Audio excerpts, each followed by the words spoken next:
Bonsoir tout le monde et bienvenue pour cette nouvelle soirée de l'info et la dernière soirée de l'info de la saison après une très belle année. Il est temps de clôturer pour nous justement cette belle page de la soirée de l'info. Juste pour cette saison, on reviendra l'année prochaine quand on reviendra à l'école. Installez-vous donc confortablement pour cette dernière heure qu'on va passer ensemble. Comme d'habitude, avant de vous présenter les personnes qui sont autour de moi et que vous connaissez, normalement c'est des têtes que vous devez reconnaître, on va rappeler le déroulé de l'émission de ce soir. Donc chacun des 4 chroniqueurs autour de moi a préparé une chronique sur l'actualité. On va en parler, on va en débattre un tout petit peu. S'en suivra le quiz du jour sur la précarité alimentaire, les besoins alimentaires des Français, parce qu'on réagira sur un chiffre qui dit que 16% des Français ne mangent pas à leur faim. Et enfin, pour finir, comme d'habitude, le fameux quiz d'actualité. Bien que la finale s'est déroulée la semaine dernière, qui a d'ailleurs titré Audrey juste devant Louison. On fait quand même un petit quiz parce que c'est le rituel de l'émission et ce sera parfait pour finir là-dessus. Avant de commencer, on va présenter justement les VIP, ceux qui étaient là depuis le début. Cassandra, bonsoir, comment ça va ? Bonsoir, ça va, ça fait très plaisir d'être de retour ce soir. Ça faisait longtemps que tu étais parvenue, on avait laissé la place aux nouveaux et là... ça commençait à me manquer, là je suis de retour, ça fait du bien. Tu reviens mais après Voilà, c'est perdu pendant 4 mois, on va pas se revoir sur Twitch. Comment il va Valentin ? Très bien. Pas trop la pression, là tu connais. Ah non, mais là, prêt à botter des culs pour le quiz. Ah là. Toi, t'as que le quiz ? Moi je vise le quiz. D'accord, ok. Voilà. Je t'attends sur le débat aussi. Hein. Ah t'inquiète pas. Je t'attends sur le débat. J'ai un chiffre. Ça va. Ça va alors. Attention, il a un chiffre. Comment tu vas, Paul ? Super bien, et toi ? Très bien, moi très content de t'avoir, pas trop stressé non plus. Non, franchement, c'est quelque chose que j'aime bien faire et je suis content de revenir pour cette dernière émission. Très bien, merci. Et enfin, bonsoir Elisa. Bonsoir. Comment tu vas ? Ravie d'être là. Donc, encore. Ouais, encore. Ta deuxième ? Ouais, c'est ça, la deuxième. Très bien, parfait. Tu vas voir, ça se passe toujours très bien. Oui, merci, vous êtes déjà beaucoup dans le chat, on est 23. Merci d'être aussi nombreux. N'hésitez pas justement à réagir dans le chat, on est là pour ça quand même. On va commencer avec une chronique, on s'est pas mis d'accord. Est-ce que quelqu'un veut commencer sur son info ? Je vous laisse y aller. Hein. Valentin, t'as l'air moi je veux bien y aller. Voilà. Bon, merci Valentin. Non. Merci Paul. Allez, dépêchez-vous. Allez, tu commences Paul. T'as gagné. Ok, t'as gagné. Ouais. De quoi tu vas nous parler ce soir ? Alors donc moi je vais vous parler de l'hexahydrocannabinol. Alors c'est pas facile à dire. Qu'est-ce que c'est ça ? En fait c'est du HHC et c'est un dérivé de synthèse du cannabis. Sa structure moléculaire, pour faire simple, elle est proche, voire similaire du THC. Et c'est en fait interdit en France. C'est un principe actif qui est interdit en France. Et donc le HHC, pour sa petite histoire, c'est arrivé en même temps que le marché du CBD, donc en 2019 en France. Mais c'est un produit qui est assez ancien. Il n'a jamais réellement été exploité puisqu'on l'a découvert depuis les années 50, mais il était peu présent. Mais il est présent naturellement dans... Ouais, il est présent naturellement, mais depuis les années 50, tu vois, on l'utilise. On l'exploite plus. On l'exploite plus depuis l'arrivée donc, du marché du CBD en France. D'accord. Mais alors pourquoi je vous parle de ça ? Eh bien tout simplement parce que le ministre de la Santé, François Braun, s'est exprimé sur ce sujet lundi sur l'antenne de France Info. Et donc il a exprimer en fait son envie d'interdire la consommation et la vente du HHC qui est légal donc pour l'instant. Soi-disant légal. Alors on va voir par la suite que c'est pas vraiment légal, mais donc il veut interdire la vente et la consommation de ce produit sur le sol français, qui est considéré un peu comme une drogue, puisque ça a les mêmes effets que si on prenait du cannabis, toute proportion gardée bien sûr. Le cannabis, on a vraiment des effets secondaires extrêmes, et là on en a un petit peu moins, vu qu'on a quand même... Mais ça se rapproche donc du THC qui est cette molécule qui est interdite. Voilà, c'est ça, exactement. Donc pour mon média réel, j'ai réalisé un reportage sur ce sujet, et je suis allé interviewer donc un marchand de CBD, qui a son commerce sur Nice, et donc qui me dit qu'aujourd'hui c'est son produit phare, c'est sa meilleure vente, et c'est un produit qui est quand même assez attractif puisque les connaisseurs un peu ils savent ce que c'est, ils en profitent. Exactement. En fait les personnes qui sont au courant un peu du HHC, ils vont plus chez leur dealer parce que c'est illégal. Le cannabis en France c'est illégal, et donc ils vont vers quelque chose d'un peu plus légal, et donc dans des CBD shops comme on appelle ça. Et donc c'est, comme je disais, c'est un produit attractif. Il le vend 10 € le gramme, mais ça peut varier entre 3 € et 13 €, donc c'est plutôt sympa quand c'est pas cher, c'est très abordable, et donc ça peut prendre plusieurs formes. C'est pour ça aussi que c'est un réel succès.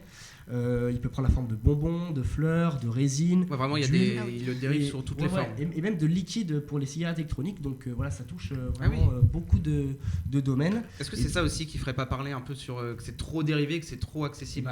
C'est ça, voilà, exactement. Et donc il y a des gens qui deviennent addicts à cette substance qui est interdite aujourd'hui dans plusieurs pays. Parce que en bonbon, on n'a pas l'impression on prend de la drogue. Ouais, ça, exactement, ça fait très enfantin et on n'a pas l'impression d'avoir de la drogue. Mais comme on parlait des puffs il y a 1 ou 2 semaines, c'est pas on dit c'est pas vraiment une cigarette, et là en fait c'est pareil.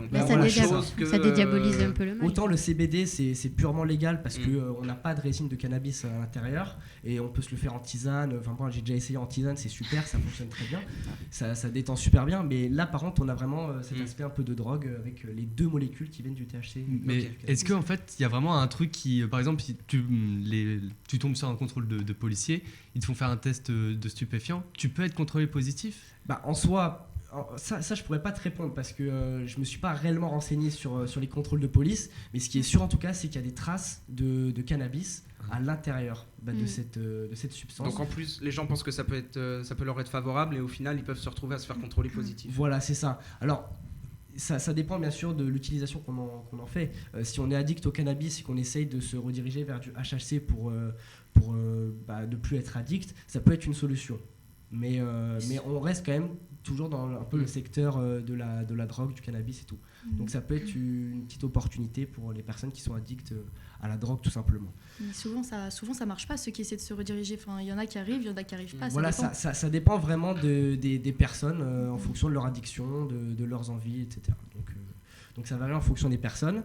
Et comme je disais, donc il y a un fort engouement autour de ce produit-là. Et il y a des pays, par exemple en Europe, comme la Suisse, l'Autriche et même la Finlande, qui ont interdit cette substance dans leur pays. Et donc il y a un marché sur Internet, du e-commerce qui se développe à ce sujet, avec donc des personnes en Suisse, par exemple, qui achètent des produits en France et qui se les font livrer chez eux, alors que c'est totalement interdit à la consommation et à la vente. Donc voilà. Et donc selon le ministre de la Santé, il dit, je cite, « Il y a un trou dans la raquette qu'il faut combler rapidement pour ne plus avoir cette vente libre qui est tout à fait anormale. » Et donc selon lui, en fait, les commerçants de CBD, ils profitent d'une faille dans la loi pour pouvoir vendre en toute légalité ce produit parce qu'il n'est pas classé comme un produit stupéfiant. Donc là, le but de l'État et donc de ce ministère, c'est vraiment d'interdire cette idée. C'est de mettre fin vraiment à cette vente et à cette consommation. Est-ce que derrière, ça profitera pas aussi du coup au marché noir, à la vente illégale en interne? Forcément que, bien sûr, parce que les gens, ils sont pas dupes. Enfin, les dealers, ils ont déjà commencé un peu à se focaliser sur ce domaine-là, sur cette substance précise, et donc les gens vont faire ça illégalement. Mais pareil, j'ai posé une question pour la personne qui a répondu à ma question pour le reportage. Et bien, il m'a dit que lui, il avait des alternatives. Par exemple, il y avait le HH4 ou le HHV, qui sont des dérivés du HHC, qui ont puissantes, qui sont un tout petit peu moins puissantes, mais en soi, ça reste quand même, ça reste quand même une sorte de HHC. Quand le HHC sera interdit, les gens se dirigeront vers ça et on interdira lui pourra quand même continuer à faire ses ventes malgré que le HHC soit interdit en France. Mais ce vendeur, je sais pas si tu vas pouvoir me répondre, il est d'accord sur le fait que pour lui ça devrait être interdit, que c'est trop proche du THC ou En soi, non. Enfin, lui, ça le dérange pas parce que tous les clients qui veulent pas être dans l'illégalité, ils viennent chez lui. Oui, oui, donc en soi, ça le dérange pas vu qu'il a quand même des alternatives à ça. Donc il gardera toujours ses clients quoi qu'il arrive. Surtout que c'est un marché qui explose. Voilà, surtout que c'est ses meilleures ventes. Donc je pense qu'il a fallu trouver des alternatives pour pas perdre bien ces clients-là qui sont précieux pour les CBD shops. Mais c'est important, une prise de parole politique sur un sujet de société important quand même. C'est important parce que ça touche quand même beaucoup de Français, je pense, qui deviennent addicts ou bien qui commencent à essayer, puis après ils rentrent dans le cercle un peu vicieux du cannabis, quoi. Très bien. C'est tout ce que tu avais à nous dire, non ? À voir dans les prochaines semaines si ce sera interdit ou non. Ce sera sûrement débattu à l'Assemblée. On va essayer de suivre ça de près. 24 pages pour comprendre le problème. Je vous donne le PDF. Merci Thibaut qui a fait une enquête sur le CBD en deuxième année sûrement. Merci Thibaut. Merci, on vous retransmettra ça, il n'y a pas de souci. Merci beaucoup Paul pour cette première chronique très sympa sur le HHC, cette nouvelle substance qui pourrait bientôt être être interdite à la vente et à la consommation en France. Qui c'est qui va enchaîner après cette masterclass là? Je me flatte un peu. Tu veux y aller, Cassandra? Allez, on y va. Merci Valentin. De rien. Toi, tu t'es pas foulé sur le sujet.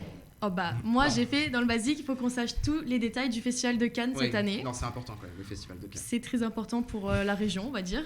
Et du coup, cette année, donc mardi, a débuté la 76e édition du Festival de Cannes. Et ça prendra fin vendredi prochain, le 27 mai. Donc c'est très exactement. Une semaine. C'est un peu plus d'une semaine. Ouais, une semaine. C'est du mardi au vendredi la semaine d'après. Et du coup, donc, cette année, le président du jury, c'est le réalisateur suédois Ruben Östlund. Je ne sais pas si je le prononce correctement. Moi, je ne le connais pas en tout cas. Mais il fait partie des rares réalisateurs qui ont remporté 2 fois une palme d'or dans la compétition. Donc il a remporté une palme d'or pour The Square en 2017, puis également pour Sans filtre en 2022. Et pour la petite anecdote aussi, la maîtresse de cérémonie cette année, c'est l'actrice Chiara Mastroianni. Donc pour bien savoir tous les éléments, voilà. Mais donc le Festival de Cannes a battu cette année un record puisque c'est la première fois qu'on a autant de réalisatrices féminines donc dans la compétition. Elles se comptent au nombre de 7. Et c'était combien l'année dernière? Franchement, je ne me suis pas attardée sur le sujet, mais c'est pas plus de 3 en général. D'accord. Mais cette année, c'est aussi le record des polémiques qui a été battu. Puisque déjà même avant l'ouverture de la cérémonie, on a pu voir émerger les polémiques concernant la CGT qui menaçait de faire plein de coupures de courant pour lutter contre la réforme des retraites, etc. Donc ça, c'est un problème qui a été réglé assez rapidement puisque le Festival de Cannes a mis en place 5 groupes électrogènes sur le parking du Palais des Festivals. Mais on a vu également une polémique qui a émergé donc, le premier jour du Festival de Cannes lors de la cérémonie d'ouverture avec le film Jeanne du Barry. Donc un film qui est produit par May Wen et dans lequel Johnny Depp tient le rôle principal. Donc c'est le premier film qui signe le grand retour de Johnny Depp au cinéma. Johnny Depp qui a été marqué notamment par les récentes polémiques avec son ex-femme. Le fameux procès avec son ex-compagne. C'est ça, et du coup, pour l'occasion, on a pu voir beaucoup d'associations féministes qui ont lutté contre la présence de Johnny Depp, qui ont fait des manifestations. On n'en a pas parlé, mais je connais quelqu'un qui travaille sur place. Et il y a des femmes qui se sont mis totalement nues sur les marches. Plein de personnes se sont mis nues, etc., pour lutter contre ça. Mais du coup, on a aussi cette productrice, cette réalisatrice qui a entraîné des polémiques, elle aussi, à son tour, puisque elle aussi, elle fait l'objet d'une plainte. En effet, elle a affirmé sur le plateau de Quotidien, c'était la semaine dernière, il me semble, avoir agressé un journaliste qui se nomme Eddie Plenel, donc c'est le cofondateur de Mediapart. Oui, très connu comme journaliste. C'est ça, c'est ça. Et donc elle l'aurait agressé en lui tirant les cheveux et en l'insultant. Donc c'est un film qui fait bien polémique dans le sens où on a une star qui est au cœur de violences conjugales. On a une réalisatrice qui fait aussi polémique concernant des violences. Et pourtant, ils font la promotion d'un film tout à l'eau de rose, une belle histoire d'amour, etc.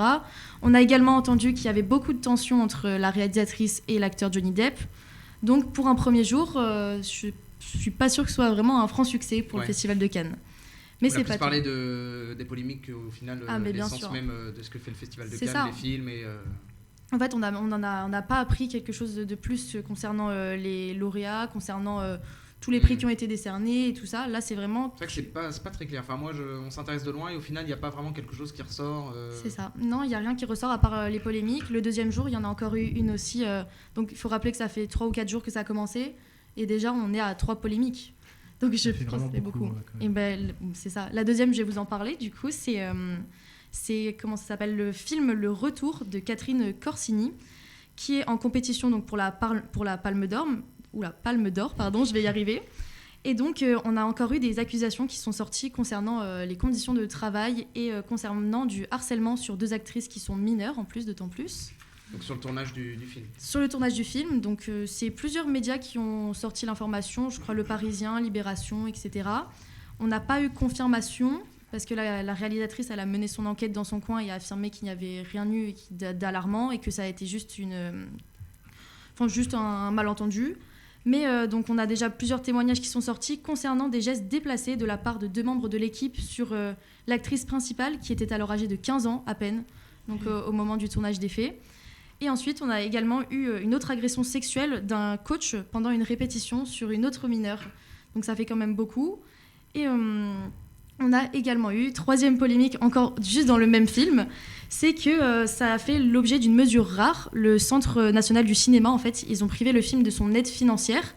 C'est une aide financière qui s'élevait à 680 000 €, il me semble, Pas rien, parce quand que même. c'est quand même conséquent. Le film était à 4 millions d'euros, donc 680 000, c'est quand même pas Une bonne négligeable. Pour ce film, oui, ça représente une somme assez importante. C'est ça. Et du coup, ils ont été privés de cette aide financière car ils n'avaient pas déclaré une scène de sexe impliquant une mineure, donc qui avait, je crois, 15 ans et demi aux alentours. Mais tout ça, c'est des polémiques qui ont été découvertes lors du festival ou C'est alors ça. qui étaient déjà un peu avant, et là, vu que c'est le festival, on en parle plus. En fait, ça a été découvert, on va dire, il y a un mois, c'était le 13 avril, ils ont écarté le film de la compétition, mais il a été remis quelques semaines plus tard.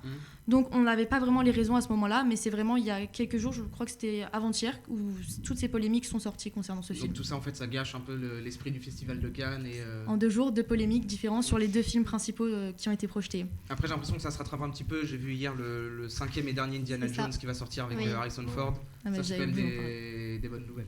C'est ça. Donc hier soir, pour rebondir sur une note un petit peu plus positive, donc il y a eu la projection du 5e et ultime volume normalement d'Indiana Jones, donc Indiana Jones et le cadran de la destinée. Et Harrison Ford, qui est quand même âgé de 80 ans, il a fait sensation durant le tapis rouge. On lui a remis la palme d'or d'honneur avant la projection du film. Et donc je pense que c'est une bonne manière de dire au revoir à...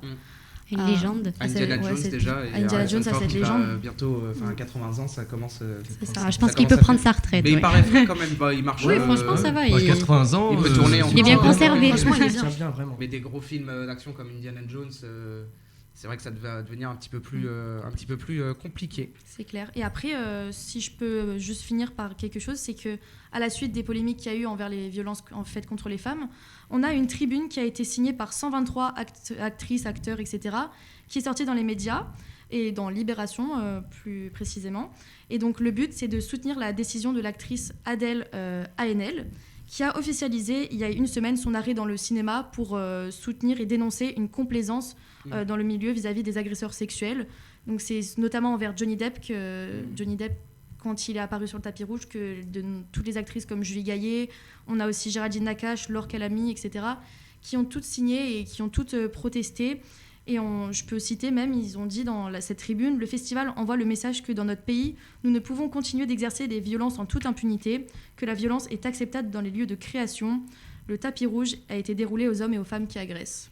Donc voilà, c'est une bonne façon de marquer le festival. Ouais, là au moins, c'est sûr que je pense que cette édition, on va s'en souvenir dans les polémiques. On parle pas mal de cinéma en ce moment quand même. La grève des scénaristes aux USA, les séries qui vont être retardées, encore pas mal de polémiques. C'est dommage parce que ça tâche un peu l'image du cinéma qu'on peut avoir. Et il a le plus grand besoin que justement il revienne au devant de la scène. Carrément, parce que c'est un milieu en difficulté. Ouais, après les années de Covid. Elles ont été très dures, mais on est revenu aux influences de 2019 en France. Bien que les influences avaient déjà été en baisse, c'est quand même un certain retour un petit peu plus positif pour le cinéma en France. Puis c'est dommage que toutes ces polémiques viennent tâcher cette image qu'on peut avoir du cinéma. En tout cas, merci beaucoup Cassandra pour cette chronique. On va pouvoir enchaîner avec la troisième. Je sais pas, Valentin ou Elisa, je sais pas qui c'est. J'aurais aimé vous parler de stars moi aussi. Alors pas les mêmes du coup, mais je vais vous parler du projet Artemis. C'est les fusées, ça. C'est les fusées, donc voilà. Ou plutôt de satellites, parce que voilà, ça faisait 50 ans que la NASA n'avait plus envoyé d'astronautes sur la Lune. Et bien, vous savez quoi ? Elle prévoit maintenant donc, de retenter l'expérience d'ici ces prochaines années. Donc, baptisé Artemis, le projet commencera ce 29 août 2023 avec le lancement donc, d'un vol inhabité. Voilà, d'un vol d'essai inhabité. Le retour sur la Lune est donc lancé, mais la NASA ne s'arrête pas là. En effet, elle souhaite aussi construire des infrastructures pérennes sur le satellite, exactement, en utilisant, est-ce que vous avez une idée ? L'impression 3D. L'impression voilà. L'impression 3D. Ça aurait été aussi une invention complètement folle, l'impression 3D. Il y a des maisons, des bâtiments publics maintenant qui sont créés grâce à ça. Ça prend une ampleur maintenant, ça. Un ou 2 jours. C'est une révolution, franchement, c'est une vraie révolution. Et donc, aux côtés de ses partenaires, elle travaille sur le système donc, Olympus, un système qui serait capable d'utiliser sur place les matériaux lunaires, utilisables depuis la Lune, donc, pour construire ces installations. En effet, l'agence spatiale américaine envisage donc une présence plus plus longue que un simple aller-retour sur la Lune. C'est pourquoi elle souhaiterait construire des installations sur la Lune. Surtout qu'on se dirige aussi vers la fin de l'ISS dans quelques Exactement, années. il y a vraiment une sorte de retour à la conquête spatiale, entre guillemets. Et là, ça se marque d'autant plus parce qu'on voudrait vraiment aménager la Lune, en fait, chose qui n'a jamais été envisagée auparavant. Et on rappelle aussi qu'Artemis 2 est la dernière étape avant la conquête de Mars. Donc voilà, c'est ce qui va finalement... un bon entraînement. C'est un bon entraînement, exactement, pour pouvoir poursuivre ensuite ces démarches. Seront donc au rendez-vous une base, des routes, des baraquements, une aire de décollage et d'atterrissage. Et donc tout ça, comme vous l'avez compris, construit grâce à l'impression 3D. Comme tu le disais, Valentin, c'est un procédé qui est déjà utilisé aux États-Unis pour construire des logements. Et donc, ça va être utilisé ici. Voilà. C'est un bon moyen pour économiser de l'argent. Ici, ça représenterait des dizaines de millions de dollars pour éviter finalement de tout importer depuis la Terre donc sur la Lune. Donc, il poserait l'imprimante sur la Lune, entre guillemets, et elle ferait exactement, tout sur place. et il ferait tout sur place avec les matériaux lunaires, du coup. Mais ça, on a une date parce que des vols non habités, donc c'est Alors pour ça, cet été. ça, justement, ça serait prévu d'ici 2026 parce que c'est quand même un gros projet. C'est déjà assez tôt, je trouve. C'est quand même assez tôt, mais ils y réfléchissent depuis un moment. Alors, ça va se faire petit à petit. Et on sait aussi, donc voilà, comme je vous le disais, les matériaux lunaires, la poussière lunaire notamment, c'est un matériau donc, de construction qui ressemblerait à la céramique sur Terre. Et qui plus est, il est capable d'absorber la radiation. Alors forcément, le choix est vite fait en fait. Quand on sait tous les bienfaits des matériaux lunaires. Et donc les tests, ils se multiplient déjà sur Terre. En ce moment, avec bientôt la simulation de la gravité lunaire et donc l'utilisation d'échantillons qui ont été rapportés par les missions Apollo déjà pour finalement tester la viabilité du projet. Donc ils font des tests sur Terre avant de se lancer dans exactement, un truc avec complètement fou déjà, sur la Lune. avec déjà des échantillons de la Lune. Et il ne faut pas oublier par contre que le plus gros reste à faire. Il faudra bien sûr arriver à transporter donc, tout l'équipement sur la Lune. Il s'agit quand même d'une géante imprimante 3D, donc c'est pas rien à transporter et à installer là-bas. Je sais pas comment ça pourrait se passer. Peut-être qu'ils vont la construire sur place, peut-être qu'ils vont directement l'embarquer dans la fusée. On n'en sait pas plus pour l'instant, mais enfin voilà, c'est à des centaines de milliers de kilomètres d'ici, alors forcément. Vous avez l'équipe d'ailleurs en photo ici. Ils sont 4. Prévu pour ce projet. Merci. Merci. Toi, l'analyse, tu gères, hein. Ils sont 4, bien ouais. Il y a une femme. Il y a une femme, exactement. Et donc voilà, comme je vous ai dit, ça pourrait avoir lieu d'ici 2026. Mais vous vous demandez sûrement quelle entreprise finalement ferait ce partenariat, ce projet assez fou finalement avec la NASA. Elle a choisi de son partenaire qui est en fait l'entreprise Icon. Et elle a déjà signé un contrat de 57 millions de dollars. Non, millions de dollars. Ça fait beaucoup après, sinon. Avec une société donc, d'Austin au Texas qui a donc déjà fait ses preuves puisqu'elle était déjà dans la construction de logements aux États-Unis. Et c'est rassurant aussi de constater que les investisseurs, ils ont foi en ce projet. Jason Ballard, qui est cofondateur d'Icon, se félicite lui-même et affirme que le premier objet que l'humanité construira dans un autre monde, donc à savoir la Lune, sera le produit d'une mission menée par Austin. Une déclaration donc ambitieuse qui marquera sans doute un nouveau grand pas pour l'humanité, qui sait. Donc c'est une initiative aussi marquée par l'éthique de l'entreprise qui prévoit de loger des milliers d'Américains dans leur maison, beaucoup plus abordable en termes de prix et respectueuse également de l'environnement. Comme l'affirme donc la boîte, Icon espère justement que ces projets spatiaux l'aideront à trouver des idées pour y parvenir.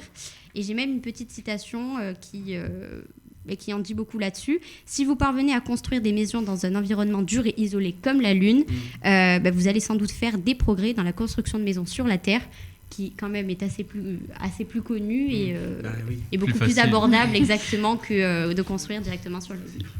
Donc voilà. Très bien, merci beaucoup Elisa, on en a appris encore beaucoup de l'espace, on en parlait aussi il y a un mois je crois, la conquête spatiale, ça revient vraiment sur le devant de la scène. C'est dans l'actualité, ouais. C'est exceptionnel, toutes ces entreprises, on parle aussi de Rolls-Royce qui voulait faire des mini-réacteurs tout nucléaires sur la Lune.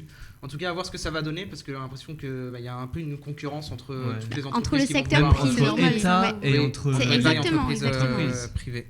Donc voilà, merci beaucoup Elisa. N'hésitez pas à interagir Pas de dans le souci. chat. Là, vous dites surtout n'importe quoi, ça me fait très rire.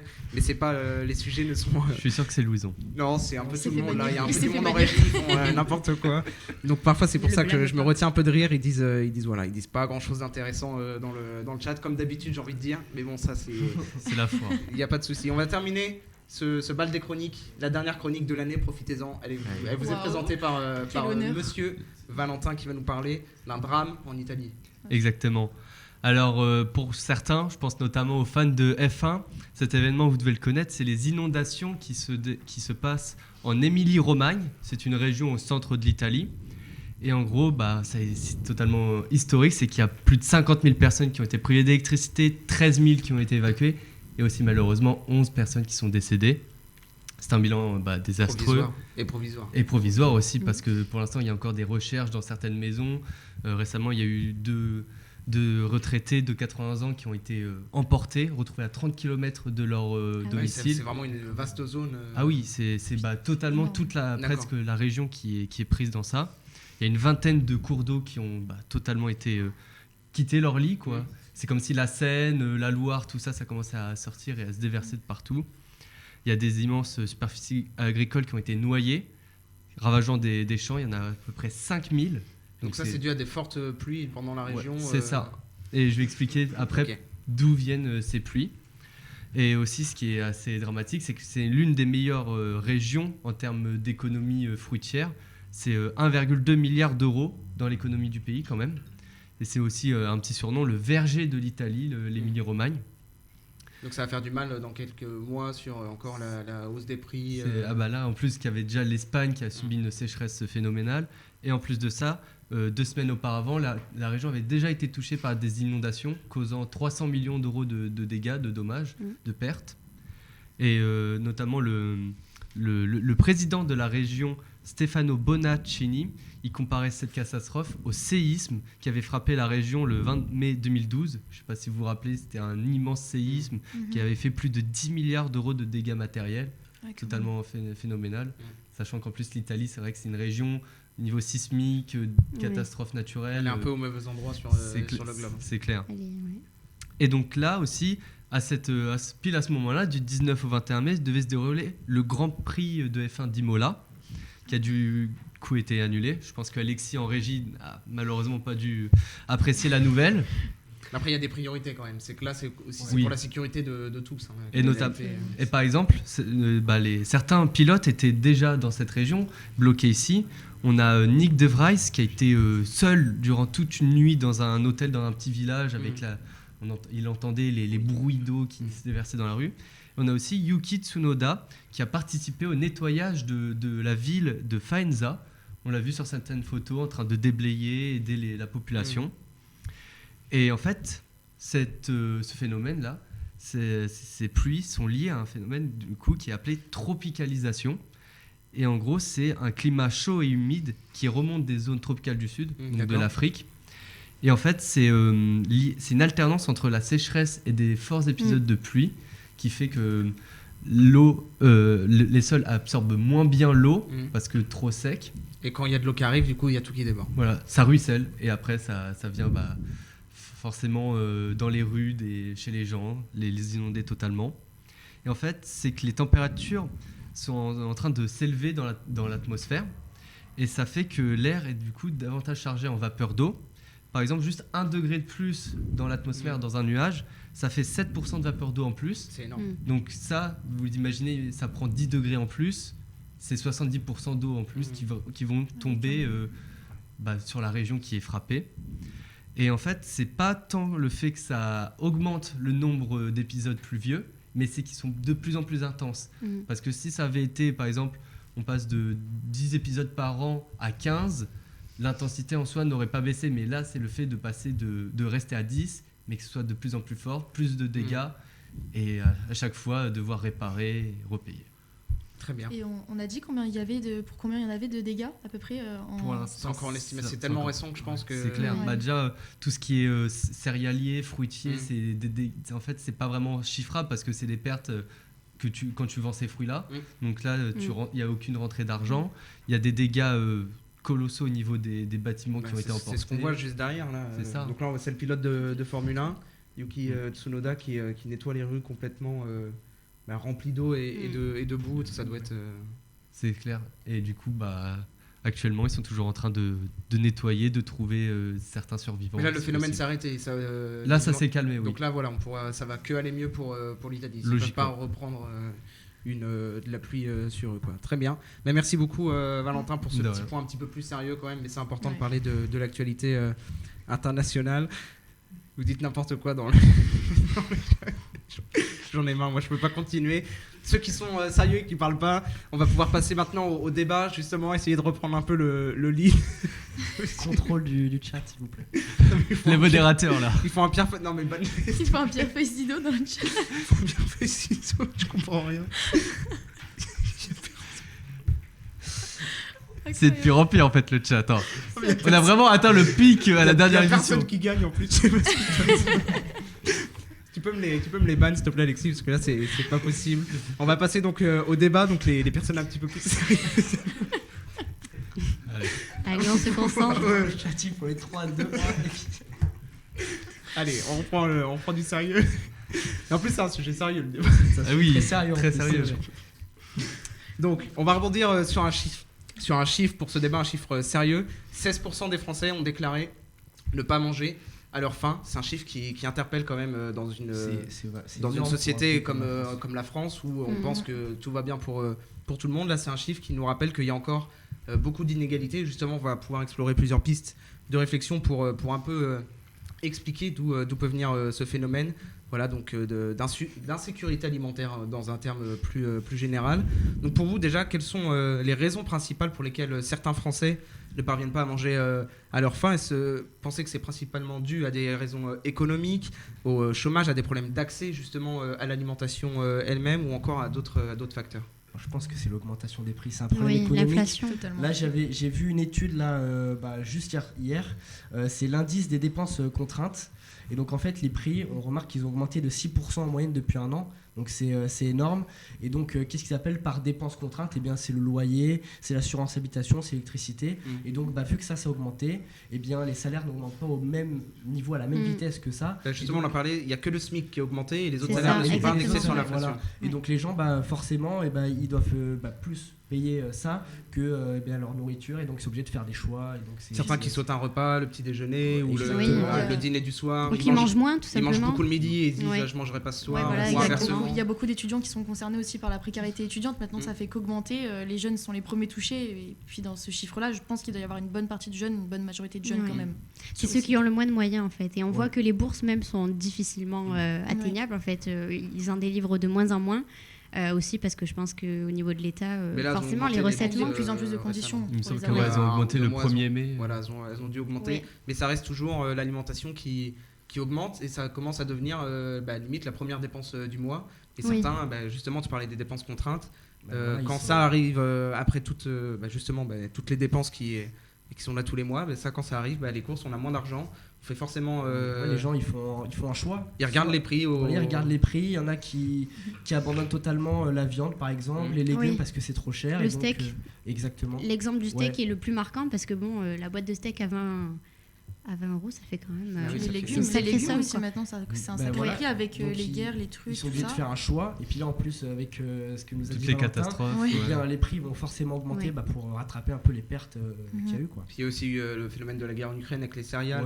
Exactement. Il y a eu Ça a bien bloqué tout Il y a eu ça un aussi. concours de circonstances. Après, en ce pas moment, que les avec céréales, on a l'économie. l'impression que tout part de la guerre en Ukraine, mais pareil, il n'y a plus de moutarde, mais on se demande pas pourquoi. Enfin, Oui, non, je mais- pense pas que la moutarde soit massivement produite. Non, mais en À la Ukraine. moutarde, il y a eu des problèmes au Canada. Ouais, Parce que aussi c'est- également, ouais. Je pense Encore que la moutarde ouais. a quand même une moins Oui, forte demande que exact- certains produits oui, essentiels oui, d'alimentation. forcément. Ça reste une La moutarde, c'est le sauce, petit mais ça- plaisir oui, que tu exactement, te mets c'est ça. plus du coup maintenant dans Ça le a bien caddie impacté pour la les gens, même plupart. ça a bien impacté les gens quand même. À On ça en a change bien un mode entendu de parler. vie, enfin un mode de consommation en tout cas. Donc, Et puis on en parlait, mais donc en gros l'augmentation des prix ça impacte les gens et après ça a vraiment des conséquences sanitaires sur la Bien santé, sûr, bien sûr. la bien santé sûr. des personnes.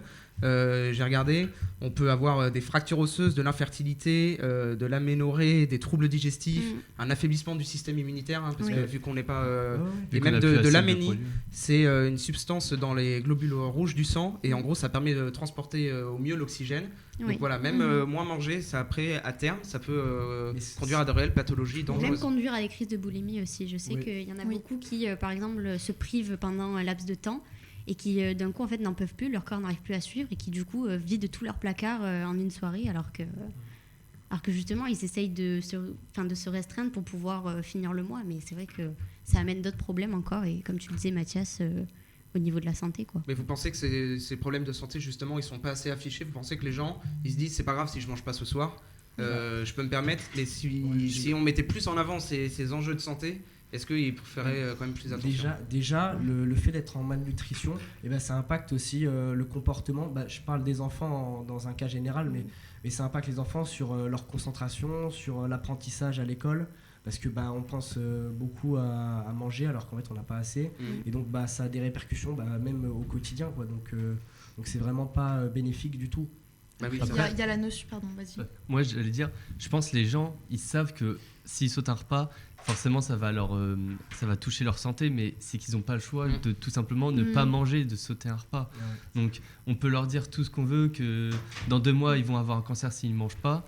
Bah, malheureusement, ils vont À un moment vous donné, dire la contrainte que- économique, elle est trop Exactement. présente. Puis la malnutrition aussi, même en mangeant une compote, peut-être qu'on peut se dire le soir on mange une compote, ok, c'est bon, on a fait notre repas, mais Sauf c'est que l'apport énergétique derrière, c'est il est ça, pas là. on mange un petit truc, mais non. Puis il y a ça le suffit jeûne pas. après, pendant toute la nuit aussi, qui ça. n'aide pas. Donc, Puis il y a la façon de manger, parce que parfois on a l'impression Oui. de manger et du coup l'apport énergétique il est aussi pas du tout présent, même Ah, si ça, on peut c'est- manger beaucoup, si on mange Exactement. beaucoup de la même chose, en fait au final l'équilibre il est pas fait. Ou c'est l'effet du chewing-gum aussi, le fait de mâchouiller, et on se rend pas compte en fait qu'on aspire de l'air et c'est hyper mauvais. Donc en fait quoi, pour l'enjeu le- c'est de réussir à manger un peu de tout, mais du coup avec la montée des prix en fait on C'est se rend compte qu'on compliqué. peut pas. Voilà, Donc c'est ça. peut-être justement que l'insuffisance alimentaire vient aussi que les gens se focalisent sur trop de mêmes produits, pas chers, et que les produits un peu plus chers et qui sont quand même importants pour le corps justement ils se tournent pas dessus.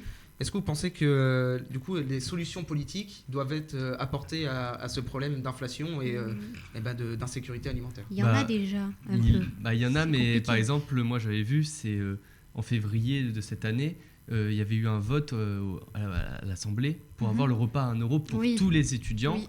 qui avait été Qui a été refusé à refusé, une voix ouais. près. Mm. Alors que c'était, il me semble, 300 millions d'euros comme budget, en gros, que ça pouvait. Que ça coûtait. Oui, que ça coûterait. Ouais. Alors qu'on se rend compte que ces 300 millions, tu peux les trouver quelque part, c'est important quoi, parce que justement beaucoup d'étudiants se privent. Puis on parle pas d'un trou non plus dans le budget de l'État non plus. Exactement. C'est ça, mais maintenant la solution, on pourra peut-être pas forcément la trouver auprès de l'État, mais s'il faut en trouver une, ce sera plus auprès d'organisations, d'associations. Il y en a déjà qui ont été mises en place, les Restos du Cœur, le Crous, il a été mis en place et aussi pour les jeunes. Les Too Good To Go aussi, c'est la C'est nouvelle ça. application qui Ça, fait c'est très fureur bien. chez les jeunes.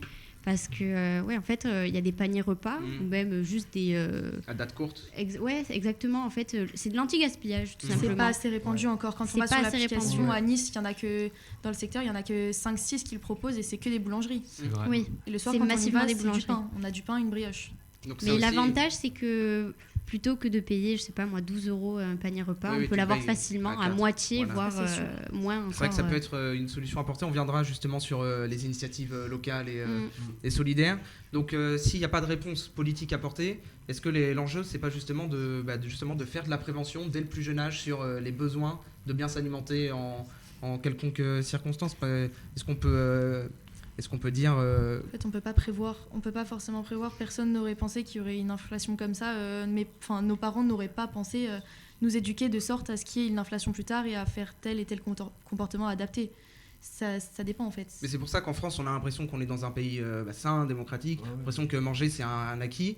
Est-ce que vous Un pensez plaisir, que c'est censé être un plaisir en plus en Ouais, France c'est de un manger. plaisir. quoi. Vous pensez que ça doit être quelque chose qu'on doit réformer dans les écoles, dire que manger, c'est pas que c'est un luxe, mais de dire vraiment c'est important C'est de bien important, manger ouais. et de. Je Ah, pense bon, déjà mais- dès le plus jeune âge, il faudrait créer en fait une campagne lutte contre le gaspillage. Mm. Là par exemple, j'ai vu une vidéo sur Telegram il y a moins d'un mois. Eh bien, il y avait le carrefour d'Alonne, Oui. du moins l'entrepôt, qui avait vidé Des tonnes et des tonnes de poubelles, Ouais, il y de avait produits au moins Adatco. une dizaine de poubelles avec des produits qui étaient périmés dans 3 jours, Oui. alors que ils étaient encore consommables. Mm. Et donc déjà ça aurait pu permettre à des gens qui sont dans le besoin, peut-être de brader tout simplement les prix pour que ces gens-là puissent avoir des yaourts, de la salade, Même plein les, de choses. C'était, ouais, les donner à des assos, Voilà, tout simplement. Oui, je sais qu'il y a ouais. beaucoup de magasins Faire qui le des font en dons. France. Moi, Mm. par exemple, quand je travaillais cet été, il y avait toujours des associations qui venaient et puis on leur donnait carrément de la marchandise, même s'il y avait un jour de péremption. C'est toujours ça de prix pour eux. Consommable. Donc, Et je me souviens justement sur cette vidéo des poubelles, c'était surtout des produits frais. Donc il y a un gros problème aussi en France avec, c'est bien et en même temps du coup ça fait mal au cœur, mais le problème de la chaîne de froid. Un produit dès qu'il est sorti de la chaîne de froid, Ouais, il est ouais. considéré comme plus mangeable justement par non possible à la consommation. Et donc ça, quand on voit les quantités qui peuvent être jetées, justement sur un seul magasin, ça a fait scandale. C'est Il y avait énorme. des poubelles de sachets de salade, des poubelles de compotes, de De yaourts. yaourt. C'était En fait, il faudrait plus de c'était prévention contre le gaspillage et peut-être pas forcément la nutrition, mais contre le gaspillage. Oui. Voilà. C'est mais plutôt justement, comment réduire le gaspillage alimentaire aujourd'hui? On peut prendre peut-être l'exemple Certains- sur les cantines à l'école. On a même Oui. des chefs Les cuistots poubelles. sur Les TikTok maintenant qui luttent poubelles justement adaptées contre aussi. Oui, c'est vrai. le gaspillage. Comment, pour vous, c'est quoi vraiment les solutions? Même si c'est pas à l'école, dans la vie de tous les jours, comment on peut éviter le gaspillage? Déjà, c'est vrai qu'en fait, peut-être donner un peu plus à. Par exemple, juste un produit qui va être périmé dans 1 ou 2 jours, le donner à des écoles pour permettre à des enfants d'avoir une bonne nutrition, de bons produits, ça peut être une solution. Je ne sais pas si ça se fait déjà un peu dans ce sens-là. Mais après, c'est vrai que moi, je trouve la prévention du gaspillage, il y en a déjà beaucoup. Est-ce qu'elle est vraiment comprise? C'est peut-être la question Il après. faudrait peut-être acheter en moins grande quantité Ouais. aussi. On est dans une société où on achète tout en grande quantité. On achète un pack de 10 yaourts, tout ça, juste se réduire. Et à la limite, juste tu vas faire tes courses plus souvent dans la semaine. Voilà, c'est ça. Mais- Faire les courses intelligemment en fait. C'est ça. Voilà, c'est ça, Pouvoir acheter les faire un peu au plusieurs jour fois le jour. régulièrement. Après, il faut pouvoir avoir le temps de le faire ou prendre le temps de le faire.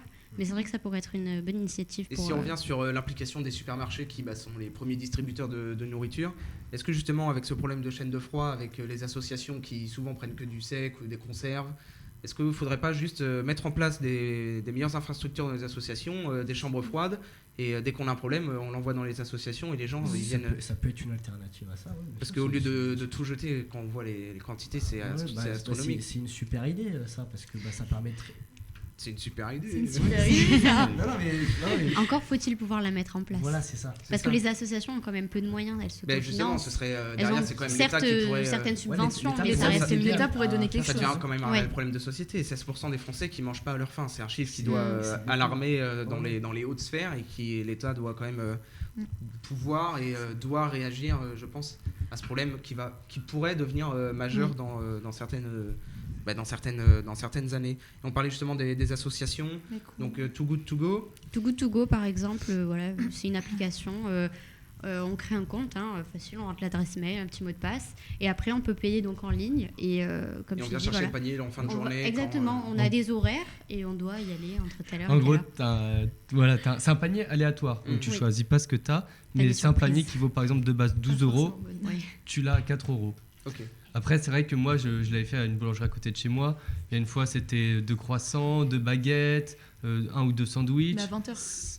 Ouais. Ouais. Et ça change vraiment. Tu n'as jamais la même chose. C'est Des fois, tu aléatoire. tombes sur des bonnes choses, des bonnes nouvelles, on va dire, Ouais. des bonnes choses que tu aimes, que tu as envie de On va manger. dire que si le boulanger Et est après, des sympa, fois, tu tombes il sur te un donne tous Tu ces bons tombes sur un produits. pain au raisin et là, Ouais. tu jettes ta poubelle. Quoi. Ouais, c'est Tu pleures devant ton. super le gaspillage, super. Ouais, c'est ça.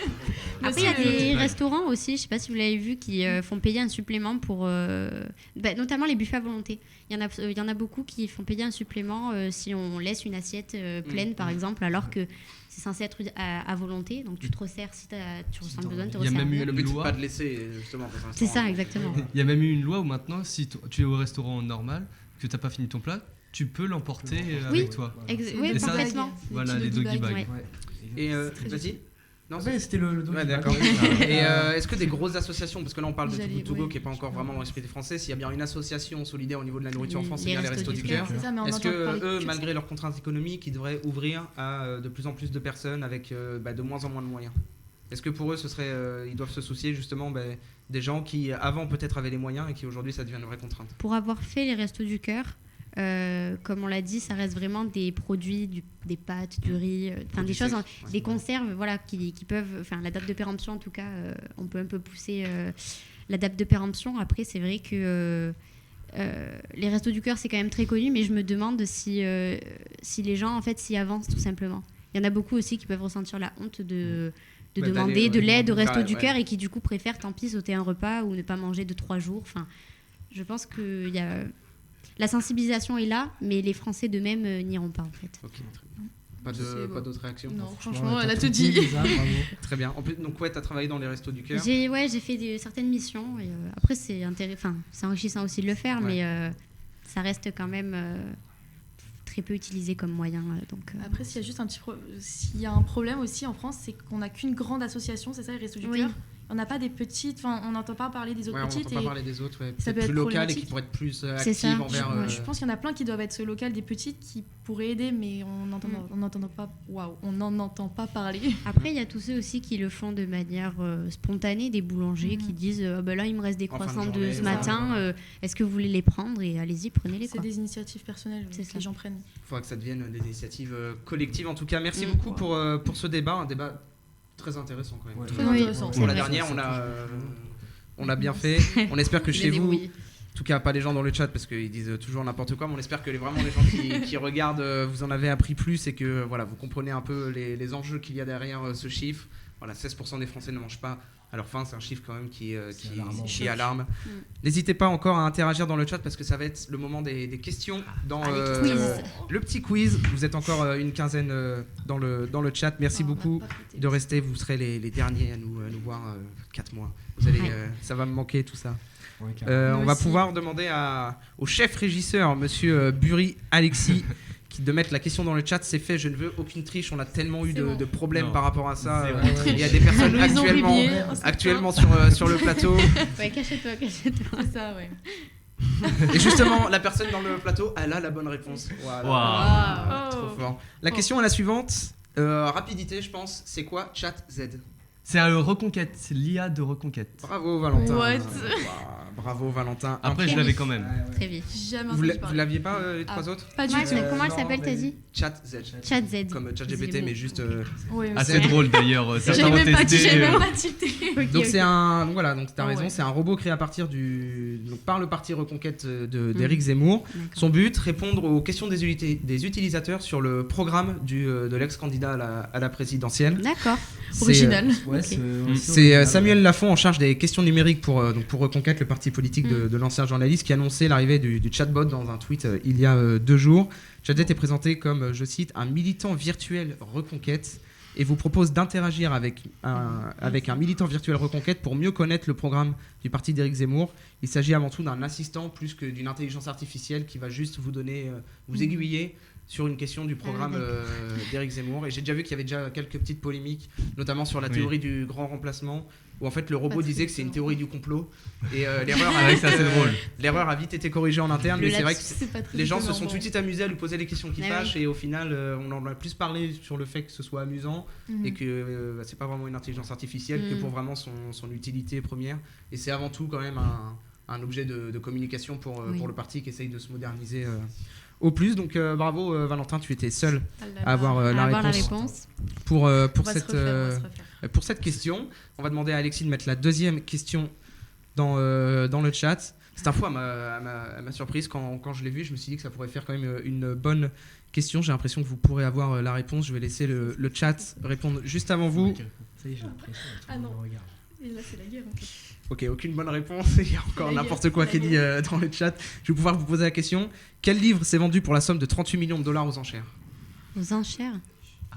Ah, j'ai vu ça. Ah, vous l'avez pas? Je pensais que vous l'auriez. 38 millions? Ouais, un livre. Alors c'est pas un... Kamasutra? C'est pas un... Si je peux vous aiguiller, c'est pas un roman. C'est pas un sportif, un livre d'un sportif? C'est pas un livre récent. C'est quoi? C'est un livre d'un sportif. Ouais, Non.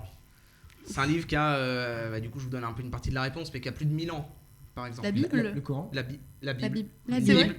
Une Bible hébraïque qui a été vendue. Oui, ok, là c'est bon. Vous la voyez juste derrière, c'est un livre assez, je l'ai vu passer. assez impressionnant. Voilà, t'as raison Cassandra, c'est un livre millénaire hébraïque. Ce livre, on l'appelle le Codex Sassoon. Parce que son propriétaire le plus connu Bel était accent. David Salomon Sassoon. Tu peux nous le redire? David Sassoon. Sassoon. Qui est mort en 1942. Il a été acheté chez Sotheby's à New York New York. Wow. par un philanthrope américain qui, tout de suite après l'enchère, l'a offert au musée du peuple juif à Tel Aviv. Donc c'est quand même une bonne démarche parce que donc, c'est un livre hébraïque. C'est la plus ancienne et elle est quasi complète, cette Bible. Donc c'est impressionnant. Il manque que 12 pages. Petite question haute. Vous pensez que l'enchère pour aller à 38 millions, elle a duré combien de temps? Pas longtemps, c'est sûr, c'est pas longtemps. 3 heures. 3 heures? Quoi? Ouais, j'aurais dit à peu près dans les eaux là. Ouais. 3 Ah heures? bon? Elisa? Ah non, je veux pas dire de bêtises, j'en ai aucune idée. Non mais là, J'aurais dit tu sais, si je peux te rassurer, ils ont dit deux énormes bêtises là, les deux. 45 Donc c'est minutes. 40, c'est très peu. 3 minutes. Ouais, 4 minutes. Oh. 4 minutes. Deux acheteurs qui étaient déterminés et au final, en 4 minutes, l'enchère était. C'était Ah mais sûr. je voulais dire minutes, pas heure. Ah, Petit c'est ça, ça doit Oui. être ça. Et donc voilà, Triche pas, triche ça. Non, non. voilà, il relie beaucoup de manuscrits de la mer morte, donc du 3e siècle avant notre ère. C'est quand même un livre assez impressionnant. Il s'est vendu donc 38 millions de dollars. C'est qui? C'est Non, Cassandra c'est moi. qui avait la bonne réponse. Je vais juste écrire les bonnes réponses pour le classement final quand même. On va le faire le petit classement final de fin d'émission. On va pouvoir mettre la 3e question dans le chat. Personne n'avait trouvé la réponse, si je me trompe pas. Le populisme, non, c'est pas le. Oh Pascal. Pascal Perrino n'a pas vendu un livre à Ah 38 ouais. millions, malheureusement. Petit non, clin pour d'œil lui, à ouais. Monsieur Gage. Pour lui, Monsieur Guedj. Mon Dieu. là c'est intéressant parce qu'on a 4 réponses différentes. Non, j'ai pas vu. Linda Yaccarino est devenue la nouvelle PDG, donc CEO d'une grande entreprise, laquelle? Twitter. Twitter, bravo Valentin, qui Ça y avait est, encore, lui. Bravo. encore la bonne. D'ailleurs, Non, c'est mais- une IA, non? Mais c'est un tweetos aussi. Non, c'est pas une IA. Ah, non, j'avais vu. Ah oui, non, il y a eu autre chose avec. Il y a eu autre une- chose. Ouais, non, c'est Ok. pas une IA, c'est une vraie femme.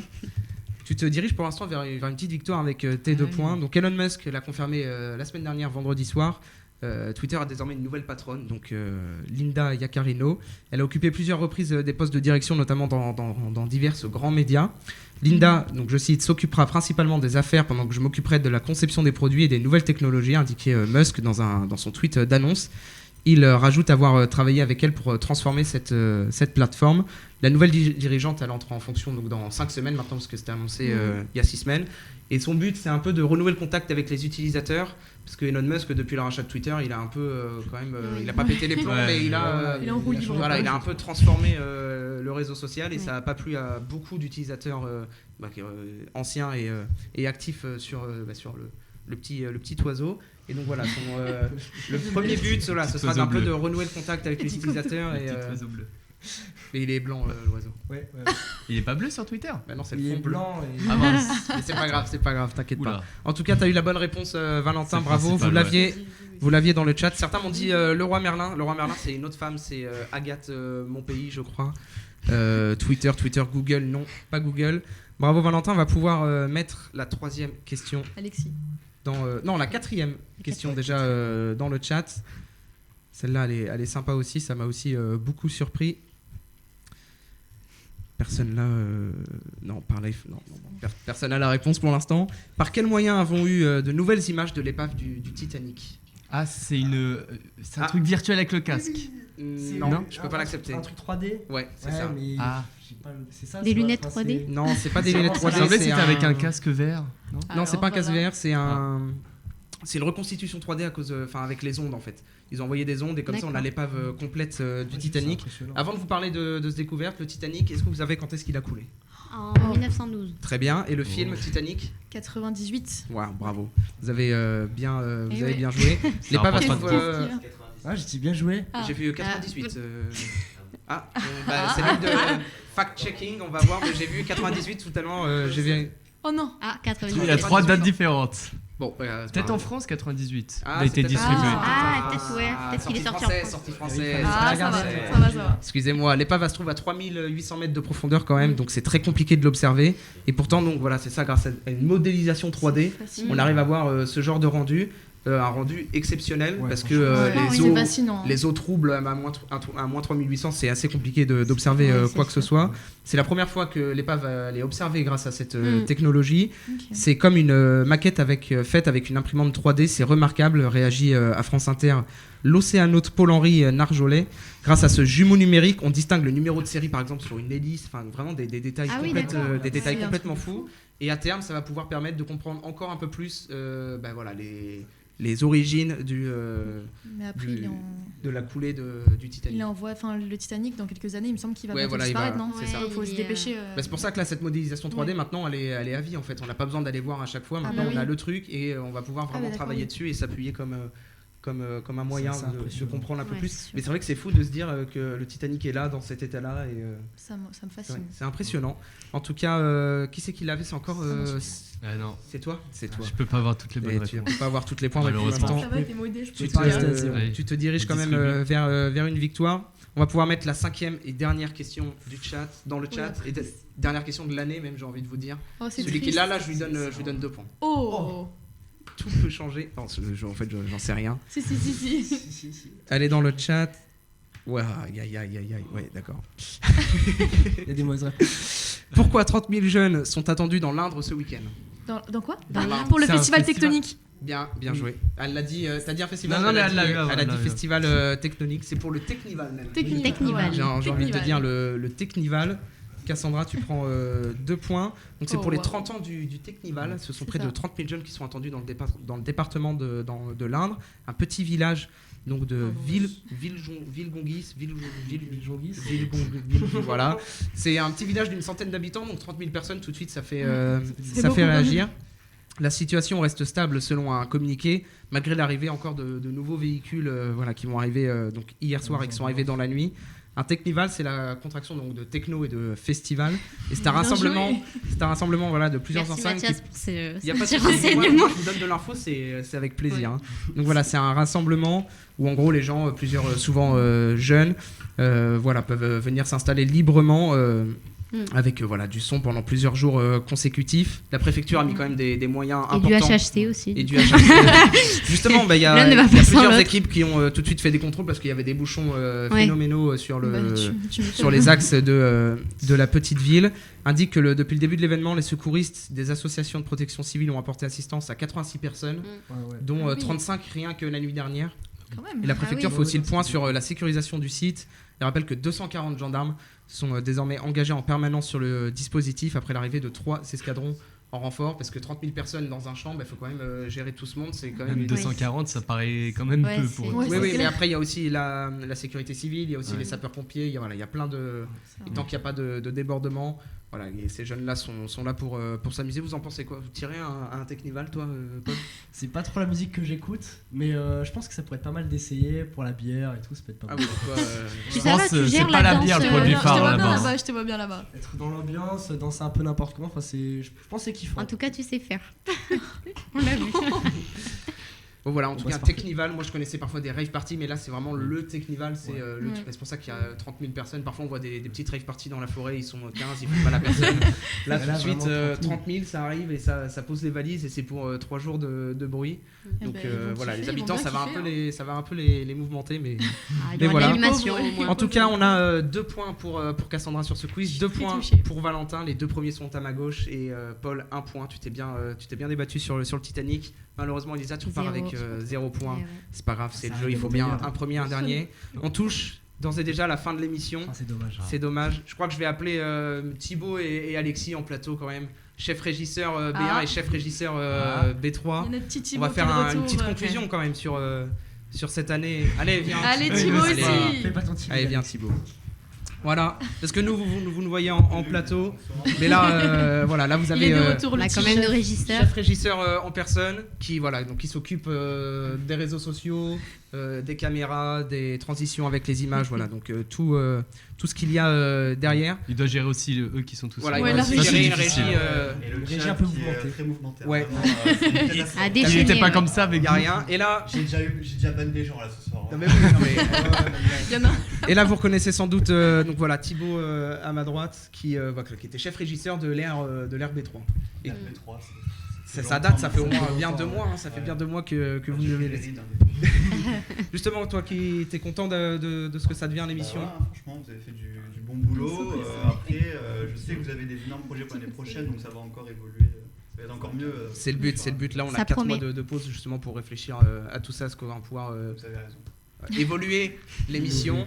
Et Alexis, toi, tu t'es content de cette année En régie, des fois c'est un peu le bordel, mais sinon, non, ça le fait. Hein.